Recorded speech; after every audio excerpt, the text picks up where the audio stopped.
पहिल्यांदा मला 4 ते 5 घंटे गोठ्यामध्ये काम करावं लागायचं।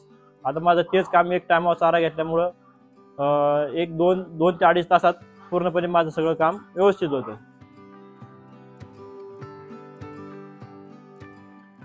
माझं नाव शरद आवटी, राहणार पारनेर, तालुका पारनेर, जिल्हा अहिल्यानगर। पहिल्यांदा माझ्याकडे 1-2-3 गाया होत्या, त्यानंतर थोडं स्टेप बाय स्टेप करून गाई संख्या मी वाढवली। माझ्याकडे आज 14 गायी आहेत। 14 गायीनंतर मी स्टार्टिंगला 2 टाईम चारा देत होतो, तो चारा मी आता 1 टाईम घेतला। 2 टायमाला चाऱ्याला मला 150 लिटर दूध निघायचं। आता 1 टाईम चारा करून माझं दूध 180 ते 90 लिटर दूध निघते, म्हणजे 30 लिटर माझं दूध वाढले। पहिलं मी बाहेरच्या कंपनीचा पशुखाद्य घेत होतो, आता मी आपल्या कंपनीचं कन्हैयाचं 13+ चारा डायमंडचं घेऊन राहिले।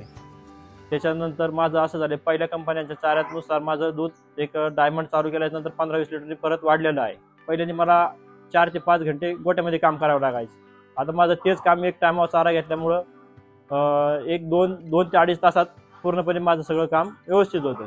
डॉक्टर म्हणजे पहिल्यांदा जास्त एक वारंवार डॉक्टर लावायचे, पण आता आपलं डायमंड चालू केल्यानंतर गायांचं कॅल्शियम वगैरे सगळं भरून निघतं, गायांना आजारपणाला पण ताकद बसलेली पूर्णपणाने। आता दूध उत्पादन सांगू शकतो, 2 टायमाचा जो चारा देतात तुम्ही, तो चारा 1 टायमावरती आणा, तुम्हाला एक 8-15 दिवस नाही, महिनाभर त्रास होतो। गायची थोडी गायांना पण सवय लवकरात लवकर लागत नाही, कारण 2 टायमाची आपल्याला गायला चारा सवय लागलेली असते।